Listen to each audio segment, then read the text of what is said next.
नमस्कार साथियों, जय हिंद। कैसे हैं आप सभी का स्वागत है आज के हमारे प्रैक्टिस सेट नंबर 2 में। देखिए, आज का हमारा दूसरा प्रैक्टिस सेट है जिसमें हम सभी लोग हिंदी भाषा का उद्गम और विकास से संबंधित 30 महत्वपूर्ण वस्तुनिष्ठ प्रश्नों को पढ़ने वाले हैं। ये क्लास आपकी हर एक कॉम्पिटेटिव एग्जाम के लिए काफ़ी महत्वपूर्ण रहने वाली है। कल हमने इसका प्रैक्टिस सेट 1 पढ़ा था जिसमें हिंदी भाषा का उद्गम और विकास से संबंधित महत्वपूर्ण 30 प्रश्नों का डिस्कस किया था। तो उसके आगे के जो 30 प्रश्न हैं आज हम सभी लोग प्रैक्टिस सेट नंबर 2 में डिस्कस करेंगे। इसके आगे के प्रश्न आपको कल देखने को मिलेंगे अगले प्रैक्टिस सेट में। पहला प्रश्न देखिए, पूर्वी हिंदी किस अपभ्रंश से विकसित हुई है? बताना है आपको जो है पूर्वी हिंदी किस अपभ्रंश से विकसित हुई है। अर्धमागधी, सौरसेनी, पैसाची या फिर मागधी अपभ्रंश से। देखिए, ऑप्शन नंबर ए इस प्रश्न का सही उत्तर आपका हो जाएगा। पूर्वी हिंदी का जो विकास है दोस्तों वो अर्धमागधी अपभ्रंश से हुआ है। देखिए, यहीं पर अगर बात करें पश्चिमी हिंदी का विकास अगर पूछा जाए तो हो जाएगा सौरसेनी अपभ्रंश से। पश्चिमी हिंदी,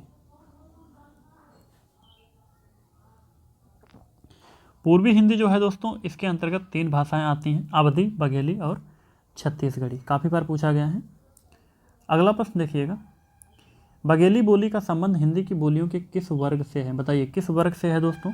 तो पूर्वी हिंदी से है। देखिए, पूर्वी हिंदी के अंतर्गत हमने बताया था 3 भाषाएं आती हैं, अवधी, बघेली और छत्तीसगढ़ी। तो यहाँ पर पूछा गया था बघेली भाषा का संबंध जो है तो पूर्वी हिंदी से हो जाएगा। बिल्कुल सही उत्तर आपका ऑप्शन नंबर बी। अगला प्रश्न देखिए, बघेली बोली किस क्षेत्र में बोली जाती है? बताइए। प्रश्न नंबर 3 काफ़ी महत्वपूर्ण है। बघेली बोली जो है ये किस क्षेत्र में बोली जाती है? तो जबलपुर में बोली जाती है। ऑप्शन नंबर डी सही उत्तर आपका हो जाएगा, जबलपुर। अगला प्रश्न देखिए, इनमें से कौन सी बोली जो है राजस्थानी हिंदी के अंतर्गत आती है? बताइए कौन सी बोली इनमें से जो है राजस्थानी हिंदी के अंतर्गत आती है? सही उत्तर क्या हो जाएगा? मेवाती, मगही, कन्नौजी या फिर बघेली। देखिए दोस्तों, यहाँ पर सही उत्तर आपका ऑप्शन नंबर ए हो जाएगा। मेवाती जो है ये बोली राजस्थानी हिंदी के अंतर्गत आती है। राजस्थानी हिंदी के अंतर्गत जो है मुख्यतः 4 बोलियाँ आती हैं। कितनी आती हैं? 4 बोलियाँ आती हैं जिनमें मेवाती है, मालवी है, जयपुरी है और मारवाड़ी है। तो 4 बोलियाँ हैं जो कि राजस्थानी हिंदी के अंतर्गत आती हैं। तो ऑप्शन नंबर ए इस प्रश्न का सही उत्तर आपका हो जाएगा। अगला प्रश्न देखिएगा, हाड़ौती बोली किस उपभाषा के अंतर्गत आती है? बताइए ये जो है किस उपभाषा के अंतर्गत आती है? तो राजस्थानी उपभाषा के अंतर्गत ये हाड़ौती बोली जो है आती है। देखिए, ये पूर्वी राजस्थान में बोली जाती है हाड़ौती बोली। ऑप्शन नंबर सी इस प्रश्न का सही उत्तर आपका हो जाएगा। अगला प्रश्न देखिएगा, जयपुरी बोली का स्थानीय नाम क्या है? बताइए जयपुरी बोली का जो है स्थानीय नाम पूछा गया है, इसका स्थानीय नाम क्या है? देखिए दोस्तों, जयपुरी जो बोली है इसका स्थानीय नाम ढूढ़ाड़ी है। क्या है? ढूढ़ाड़ी है। ऑप्शन नंबर डी प्रश्न का सही उत्तर आपका हो जाएगा। ये जो है राजस्थानी भाषा की बोली है। किस भाषा की बोली है? तो राजस्थानी भाषा की बोली है ये। और ऑप्शन नंबर डी इस प्रश्न का सही उत्तर आपका हो जाएगा। देखिए, पूर्वोत्तर राजस्थान में ढूढ़ाड़ क्षेत्र में जो बोली है बोली जाती है।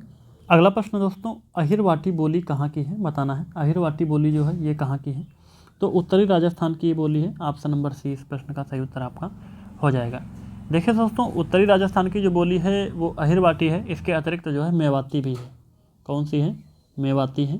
हम सभी लोग बात करें पश्चिमी राजस्थान की तो इसके अंतर्गत मारवाड़ी और मेवाड़ी,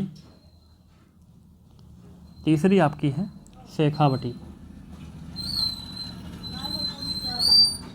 अगला प्रश्न देखिएगा, इनमें से कौन सी बोली उत्तर प्रदेश की बोली नहीं है? बताइएगा इनमें से कौन सी जो है उत्तर प्रदेश की बोली नहीं है? आप सभी को बताना है। कन्नौजी, जयपुरी, ब्रजभाषा या फिर खड़ी बोली। सही उत्तर क्या हो जाएगा दोस्तों? तो जयपुरी जो बोली है दोस्तों ये उत्तर प्रदेश की नहीं है। ऑप्शन नंबर बी सही उत्तर आपका हो जाएगा। जयपुरी ये राजस्थान की है। कहाँ की है? तो राजस्थान की है। अगला प्रश्न देखिए, पहाड़ी बोली कौन सी है? बताइए पहाड़ी बोली जो है कौन सी है? कुमाऊनी, करवी और हाड़ौती या फिर बंगारू। तो कुमाऊनी जो है दोस्तों ये पहाड़ी बोली है। ऑप्शन नंबर ए इस प्रश्न का सही उत्तर आपका हो जाएगा। Option number A. देखिए दोस्तों, कुमाऊनी जो है ये पहाड़ी है। इसके अतिरिक्त जो है 2 और जो गढ़वाली है, गढ़वाली, और तीसरी है आपकी मडियावली। ये जो 3 दोस्तों बोली हैं जो है ये पहाड़ी बोली के अंतर्गत आती हैं आपकी। अगला देखिएगा, गाजीपुर में बोली जाने वाली प्रमुख बोली कौन सी है? बताइए गाजीपुर में बोली जाने वाली प्रमुख बोली यहाँ पर पूछा गया है कौन सी है? तो दोस्तों भोजपुरी बोली है। आप सभी को लगभग पता होगा ये प्रश्न। तो ऑप्शन नंबर बी सही उत्तर आपका हो जाएगा। गाजीपुर, बनारस, जौनपुर, बलिया, गोरखपुर, देवरिया, आजमगढ़ इन सभी जिलों की अगर बात की जाए तो यहाँ पर जो है भोजपुरी बोली जाती है। ऑप्शन नंबर बी सही उत्तर आपका होगा। अगला देखिएगा, मगही किस उपभाषा की बोली है? बताइए, मगही जो है ये किस उपभाषा की बोली है? काफ़ी महत्वपूर्ण प्रश्न है, पूछा गया है। तो बिहारी उपभाषा की ये बोली है दोस्तों। ऑप्शन नंबर बी सही उत्तर आपका हो जाएगा। देखिए, बिहारी उपभाषा है, इसके अंतर्गत 3 भाषाएं हैं। एक है आपकी मगही, दूसरी आपकी है दोस्तों मैथिली, तीसरी आपकी है भोजपुरी। अगला प्रश्न देखिएगा, अंगिका किस राज्य की बोली है? बताइए, अंगिका जो है ये किस राज्य की बोली है? प्रश्न नंबर 12, काफ़ी महत्वपूर्ण है। तो दोस्तों बिहार की ये बोली है। ऑप्शन नंबर डी सही उत्तर आपका हो जाएगा। देखिए, बिहार और राजस्थान के कुछ भाग में जो है अंगिका जो है बोली जाती है। अंगिका को छैछू के नाम से भी जाना जाता है, ठीक है, पूछा जा सकता है, तो इसको छैछू के नाम से भी जाना जाता है।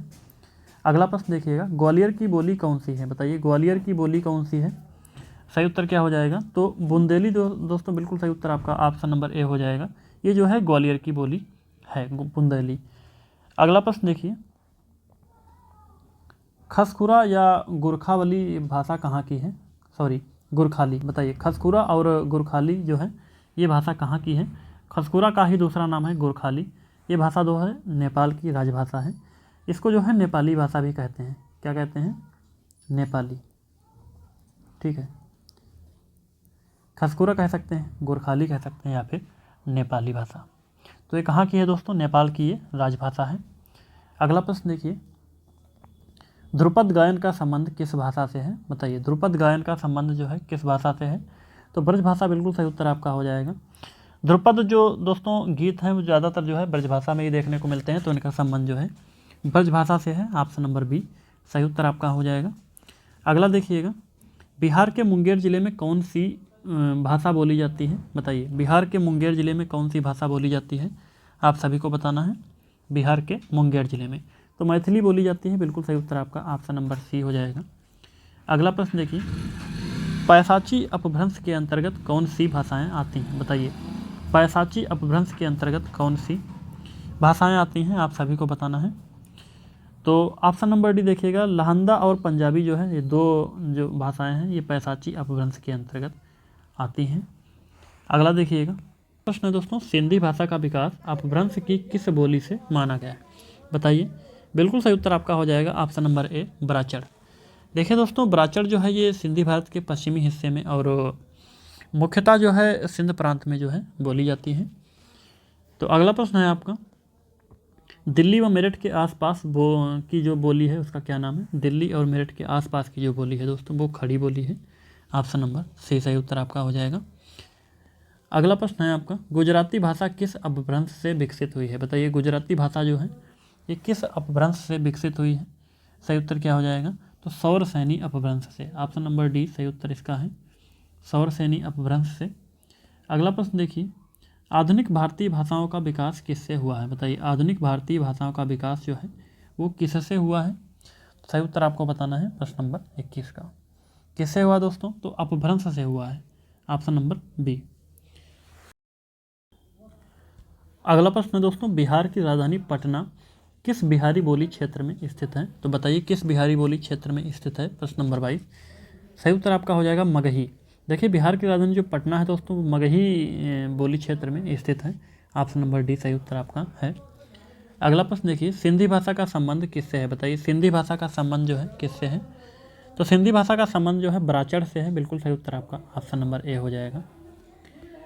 मुंडा भाषा परिवार का क्षेत्र कौन सा है? मुंडा भाषा परिवार का क्षेत्र पूछा गया है, कौन सा क्षेत्र है दोस्तों? तो छोटा नागपुर बिल्कुल सही उत्तर आपका हो जाएगा ऑप्शन नंबर डी। अगला देखिएगा, बनारसी किसकी उपबोली है? बताइए, बनारसी जो है ये किसकी उपबोली है? सही उत्तर आपका हो जाएगा भोजपुरी। तो भोजपुरी की जो है बनारसी उपबोली है। अगला प्रश्न देखिए, पौवारी किस बोली से संबंधित है? बताना है आपको, पौवारी जो है ये किस बोली से संबंधित है? ब्रज भाषा, बुंदेली, खड़ी बोली या फिर अवधी? ये दोस्तों बुंदेली से संबंधित है। ऑप्शन नंबर बी सही उत्तर आपका हो जाएगा। अगला देखिएगा, किस बोली में ने उपसर्ग लगाया जाता है? बताइए, किस बोली में जो है ने उपसर्ग लगाया जाता है? तो खड़ी बोली में जो है ने उपसर्ग लगाया जाता है। देखिएगा, खड़ी बोली में इस तरह के शब्द आपको देखने को मिलेंगे, मैंने, तुमने, हमने। तो इसमें जो है ने उपसर्ग लगाया जाता है खड़ी बोली में। ऑप्शन नंबर ए सही उत्तर है। अगला प्रश्न देखिएगा, भारतवर्ष के लिए हिंदी भाषा का नाम का सुझाव सर्वप्रथम किसने दिया? तो सर्वप्रथम किसने दिया दोस्तों? राजा राममोहन राय ने दिया था। ऑप्शन नंबर सी सही उत्तर आपका हो जाएगा। अगला प्रश्न देखिए, भाषा के शुद्ध रूप का ज्ञान जो है किससे होता है? बताना है आपको। भाषा के शुद्ध रूप का ज्ञान जो है व्याकरण से होता है। नोट कर लीजिएगा आप सभी लोग। Option number D. अगला देखिएगा, भारत में आर्य भाषा का आरंभ कब हुआ? बताइए, भारत में आर्य भाषा का आरंभ कब हुआ? सही उत्तर क्या हो जाएगा? तो 1500 ईसा पूर्व के आसपास। बिल्कुल सही उत्तर आपका ऑप्शन नंबर बी हो जाएगा। तो कुल 30 प्रश्न हम सभी लोग इसका प्रैक्टिस सेट में जो है कंप्लीट कर लिए हैं।